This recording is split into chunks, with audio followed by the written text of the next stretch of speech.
Hola a todos nuestros queridos seguidores en redes sociales. Bienvenidos a este nuevo audio.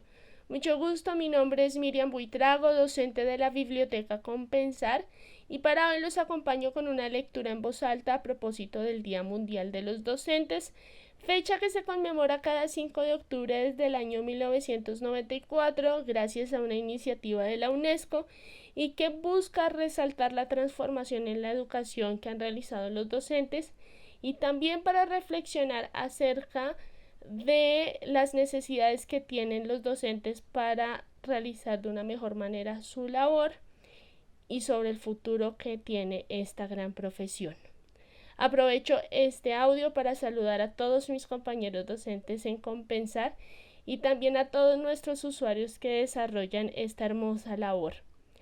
Para hoy he elegido un cuento del escritor bonaerense Pedro Mayral, que hace parte de la generación del 90, donde también se incluye una gran escritora que les recomiendo, que se llama Samantha Schweblin, y el cuento del que voy a tomar el fragmento se llama El viaje de la profesora Bellini, dice de la siguiente manera.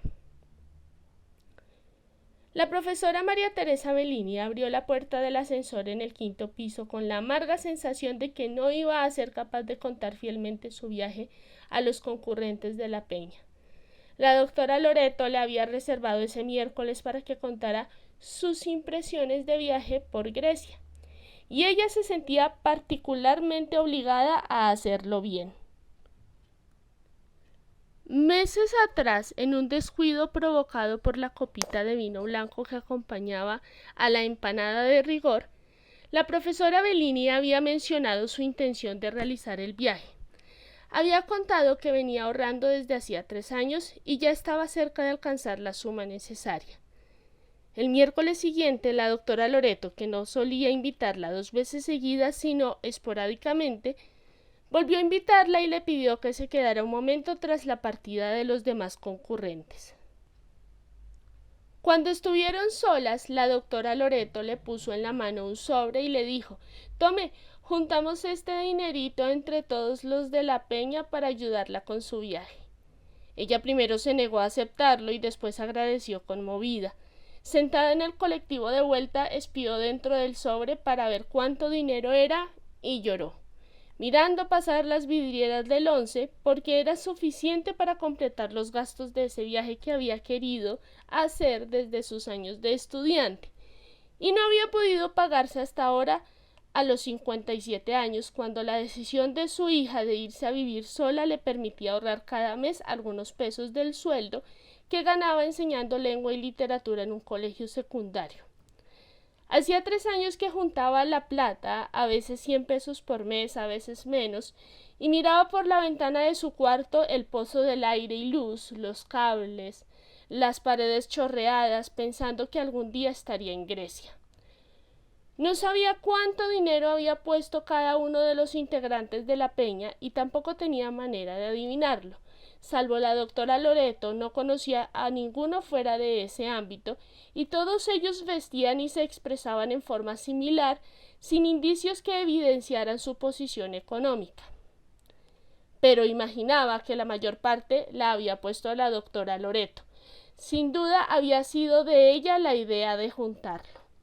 Sospechaba que la doctora Loreto había heredado dinero porque conservaba hacía muchos años ese departamento luminoso sobre la calle Paraná. Podía recibir cómodamente a una docena de personas una vez a la semana e incluso, a pesar de ser soltera, había donado su sueldo a la Facultad de Letras, al menos durante los años en que la profesora Bellini había sido ayudante de cátedra de la doctora, antes de quedarse embarazada y de separarse de su marido. De todos modos, la obligación de demostrar que había aprovechado y se había cultivado con el viaje la sentía con todos, no solo con la doctora Loreto.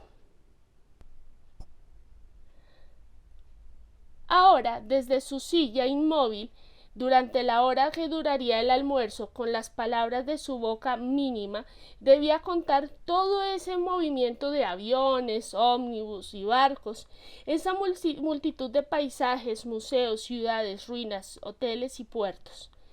y le parecía que el raconto de su viaje quedaría como uno de esos ridículos souvenirs de caracolas que pretenden encarnar la memoria de un verano. Tendría que demostrar en qué medida eran importantes para una profesora de letras conocer la antigüedad clásica de primera fuente. Había pensado en un momento empezar por los periodos históricos y contar lo que había visto de cada una de las civilizaciones, pero después, intimidada por la segunda presencia del arquitecto Ferrari, gran conocedor del periodo helenístico, prefirió atenerse al orden de su propio viaje para evitar tropiezos culturales. Estaba por tocar el timbre cuando le abrió la doctora Loreto y dijo: «¡Pero llegó la viajera!». Se saludaron con una combinación de blando apretón de manos y beso en la mejilla.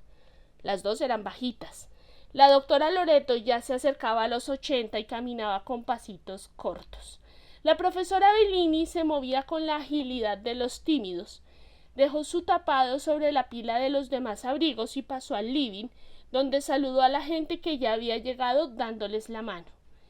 Estaban la señora Valencio, que había sido traductora y catequista, el señor Croce, que tenía el orgullo de haber trabajado toda su vida de catequista en un mismo diario, y una señora de la que no conocía el apellido porque la llamaba Margarita, y parecía ser una vieja amiga de la dueña de casa.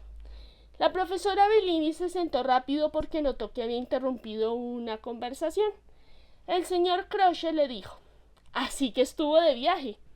«Sí, ya les voy a contar», contestó ella, y esa reserva la hizo sentir como si guardara dentro la luz de otro lugar, porque como una secreta inercia sentía que el viaje todavía no había terminado, y a 10 días de su regreso esa luz azul del mar Egeo la seguía acompañando en el invierno de Buenos Aires. El señor Croce reanudó la conversación que ella había interrumpido. Se habló de diarios desaparecidos, del diario El Mundo, del diario Crítica, de viejas tiras cómicas como Ramona y Trifón. La doctora Loreto estuvo ocupada atendiendo el portero eléctrico, el timbre de arriba, y así fueron llegando el musicólogo melómano Edgardo Stefani, que hablaba de óperas y compositores italianos, el general retirado Farde, que hablaba de grandes batallas, y el matrimonio Gutiérrez Padilla, que no hablaba nada pero asistía rigurosamente y con curiosidad simultánea. Todos la saludaron con alegría, aunque algunos no parecían acordarse de que ella había estado de viaje. Se siguió hablando de la vulgaridad de los diarios actuales, del mal gusto de los grandes titulares deportivos con fotos de jugadores saltando despatarrados en la primera plana. Después la doctora Loreto los invitó a pasar a la mesa. Así María Teresa nos cuenta las maravillas que habrá visto. En el comedor había un jarrón chino adornado con plantas secas sobre una columna, unos platos de mayólica colgados en la pared, una vitrina con porcelanas y figuras de piedra traslúcida y una araña de cristales amarillentos que colgaba del techo. En la mesa cada lugar tenía un cartelito celeste con el nombre del concurrente escrito en virome. Ella buscó el suyo, le tocaba en la cabecera, de espalda a la ventana, en el lugar que siempre le correspondía al disertante. Cuando estuvieron todos sentados, la doctora Loreto vino desde la cocina con una cafetera y dijo: «Bueno, cuéntenos entonces, María Teresa, ¿por qué quería conocer Grecia?». La pregunta la desconcentró y estuvo balbuceando un poco sin que la escucharan, porque la doctora Loreto empezó a servir café hirviente con un mal pulso y la atención general por un rato estuvo dirigida al peligroso temblequeo de las tacitas con reproducciones de Watteau. La doctora Loreto servía café para el almuerzo con sándwiches de migas y masas y después una empanada con una copita de vino blanco. Con la voz más decidida, la profesora Bellini explicó que, como una profesora de una carrera humanística, siempre había querido conocer la cuna de la cultura occidental, pero no dijo que además había tenido ganas de alejarse de Buenos Aires, alejarse del frío en la parada del colectivo 124, todas las mañanas y las tardes, alejarse del colegio, de las caras incesantes de los chicos en el aula, del baño de la sala de profesores donde se lavaba la tiza de las manos con un jabón líquido de color rosado. No habló del extraño deseo que había tenido de ir a un lugar del mundo donde no estuviera ella misma, donde no estuvieran su pasado y su presente diseminados por las calles, contaminando todo. Y como ustedes pueden ver, mis queridos lectores, con este breve fragmento ya nos podemos dar una idea de lo que pudo llegar a significar para este personaje el hecho de haber viajado.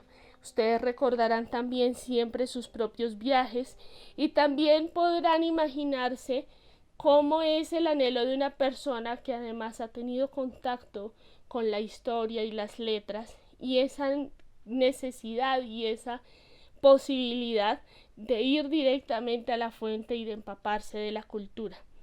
Espero que este fragmento les haya gustado. Recuerden que este cuento lo pueden encontrar simplemente googleando el nombre, El viaje de la profesora Bellini, de Pedro Mayral, para que se animen a continuar con esta lectura. Y por supuesto, recordarles que tenemos a nuestra disposición las sedes de la avenida 68 y la calle 94, los programas que tenemos para ustedes de manera virtual y presencial, que los pueden consultar en Tienda Compensar y en la página de la Biblioteca Compensar. Y recordarles, como siempre, que en Compensar lo mejor de lo que hacemos es para quien lo hacemos.